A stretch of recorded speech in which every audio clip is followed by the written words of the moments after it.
Hello everyone, how's it going? I'm Wowcrendor and welcome back to another episode of Pointless Top 10, a show where we make top 10 lists out of pointless things. Why are we flying by this pointless statue in Booty Bay? Because inside pointless things are treasure.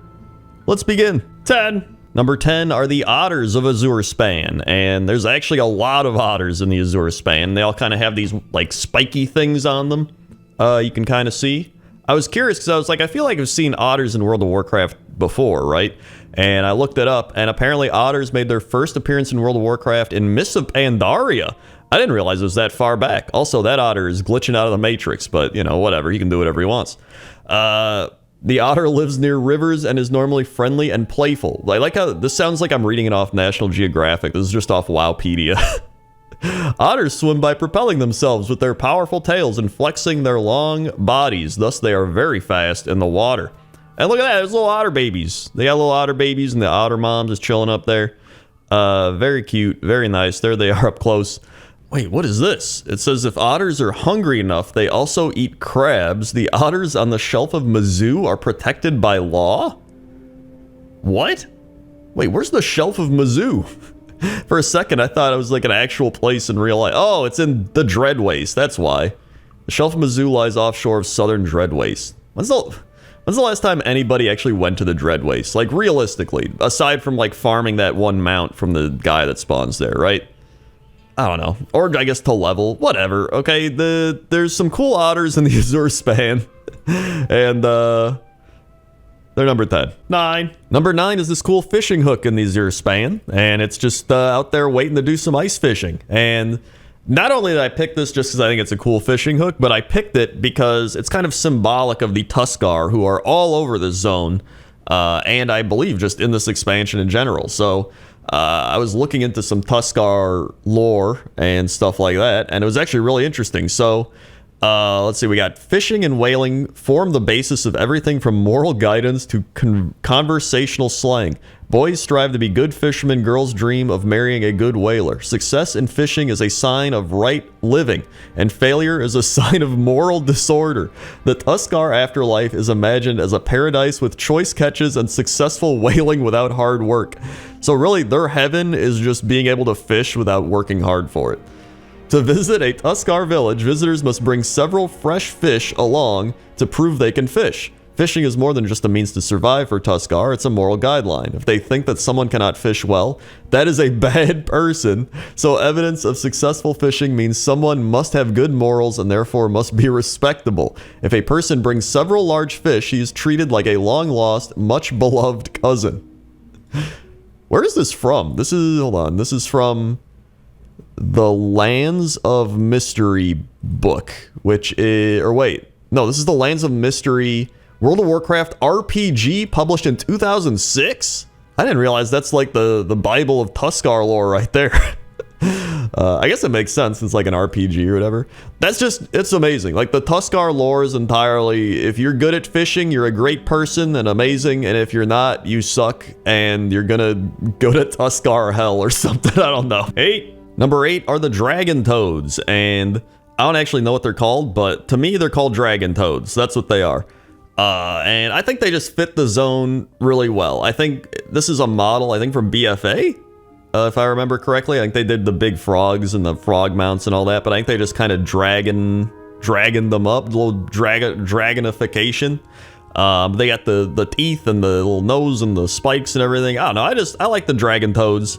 I think they're great. I think they really embody what the zone's all about. It just feels like they belong. So I really like these guys, but I mean, there's nothing, I don't have much to say on them aside from the fact where I'm like, I think they're cool. They're dragon toads.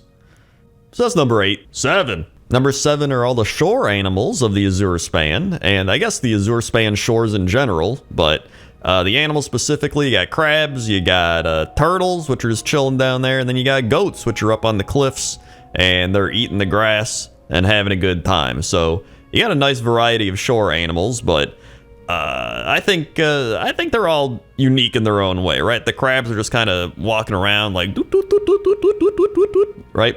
Kind of just looking to not be eaten by otters, I guess, because otters eat crabs, which is what we learned today. And you know, they just bop, bop, bop. They just keep doing that with their mouth, like bop, bop, bop, bop, bop, bop. Bop, bop, bop. Okay, I gotta stop doing that. And then the turtles, they're just having a good time. They're just, like, making it to the water. And really, that's all you can ask for as a turtle, is just making it to the water. But yeah, and then there's the goats. The goats have been around since Mist of Pandaria, I believe. Another cool creature coming out of Mist of Pandaria. I mean, Mop knocked it out of the park with the aesthetic and the creatures and everything like that. I know they were in Legion and stuff too. I remember in one of the, I don't know if it was Mop or Legion, the goats would actually like jump on the mountains. That's great, but now they're just having a good time eating grass, so that's pretty neat. And, you know, then there's this mountain giant. He just kind of walks around. I guess I could have included him as well, but he's not really a creature. He's more of a, oh god, all right, fine, you're on the list. I'll put you on the list. 6. Number 6 is the rock giant. All hail rock giant. I'm just kidding. It's not the rock giant. But it is a bunch of rocks, and they are giant.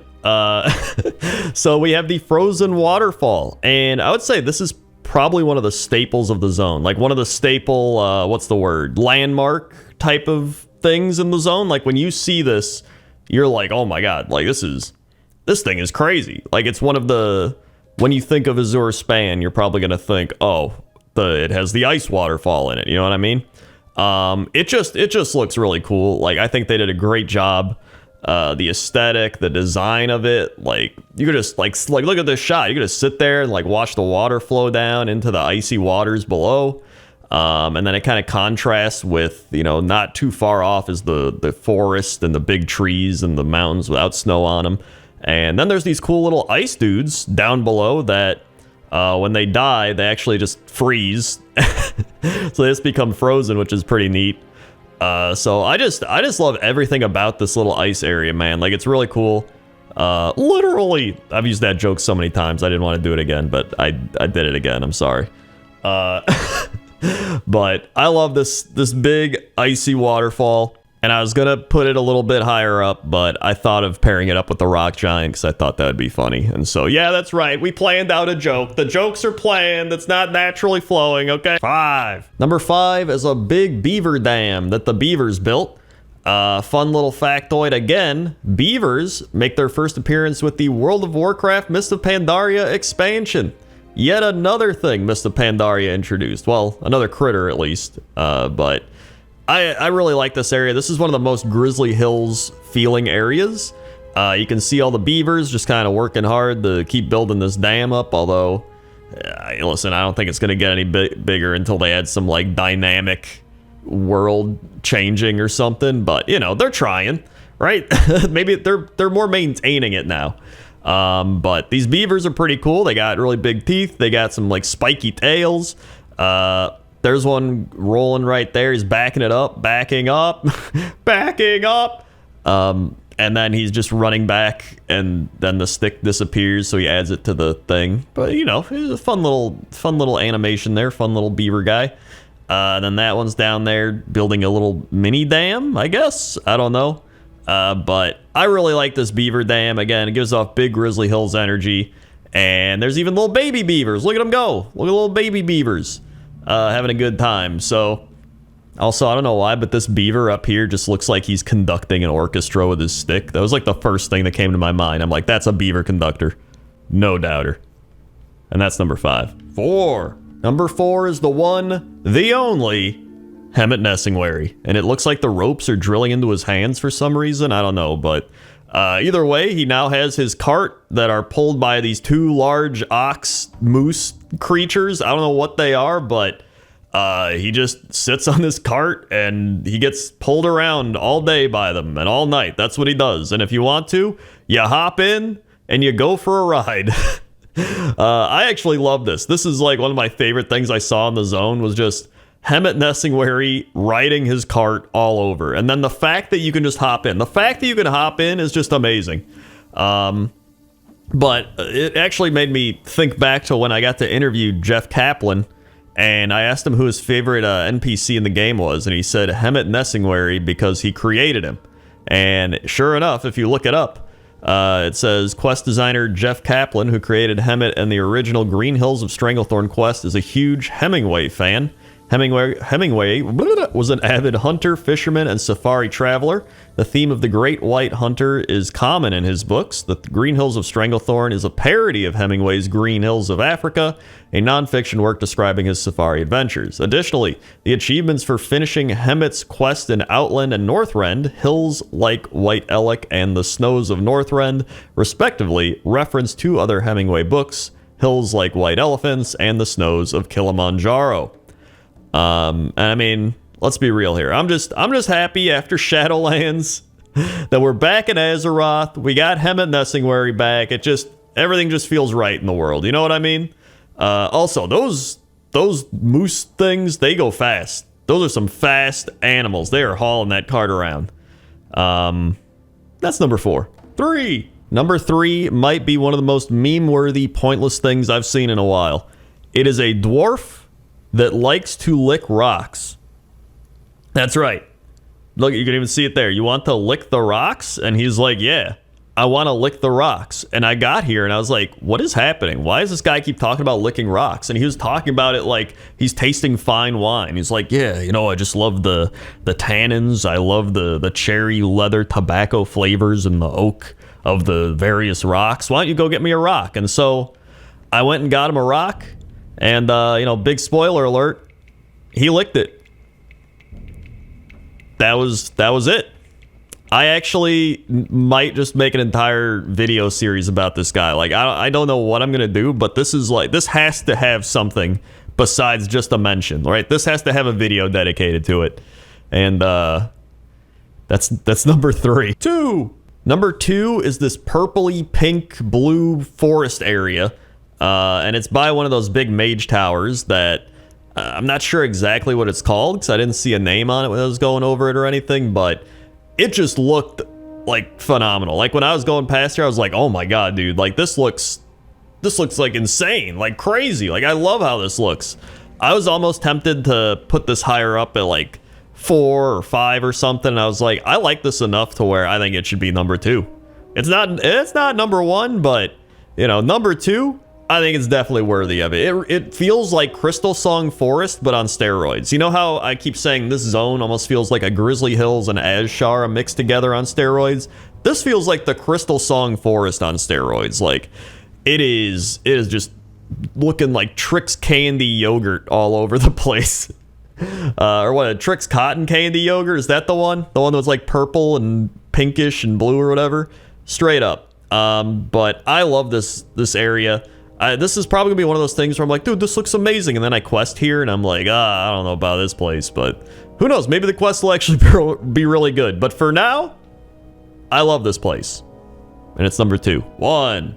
And number 1 is this Tuskar stirring a big pot of soup. I'm sure plenty of you were holding out hope that I would pick the greatest thing I could find in the zone to be number 1, and hopefully I have succeeded your expectations, because Soup Tuskar is easily my favorite thing I found in this zone. Now, this is one of the issues I found. His name is the Stew Brewer. His full name is Big Kinook, K-I-N-O-O-K, the Stew Brewer. However, I think this looks more like soup. So when I go to soup versus stew, it says soup is any combination of ingredients cooked in liquid. Stew is any dish that is prepared by stewing, that is submerging ingredients with just enough liquid to cook them through at a simmer in a covered pot for a long time. So, I mean, this isn't a covered pot. So does that mean he's making soup, or is he making stew? I mean, you would think he'd have a big cover over this if it was stew. I also found another thing that says the main difference is the amount of liquid used for each. In a soup, the ingredients will generally be completely submerged, while in stews, they're barely covered. And I'm going to tell you right now, it looks like they're completely submerged, right? I may have to report this on the bug finder. Either way, I think he should be a soup guy. I think he should be making a big thing of stoop. Or a stoop? Stoop kid's afraid to leave his stoop? I think he should just make stew. At the end of the day, just make a big pot of stoop, a nice soup stew. And besides the point of the correct definition of what the pot of thing he's stirring is, this guy is definitely number 1. Fantastic NPC, fantastic just concept, and he's number 1. Thanks everyone for watching this episode of Pointless Top 10. Make sure to like, comment, subscribe, all that good YouTube lingo, and check out these other episodes of Pointless Top 10 if you want more Pointless Top 10. Okay? Okay. See ya.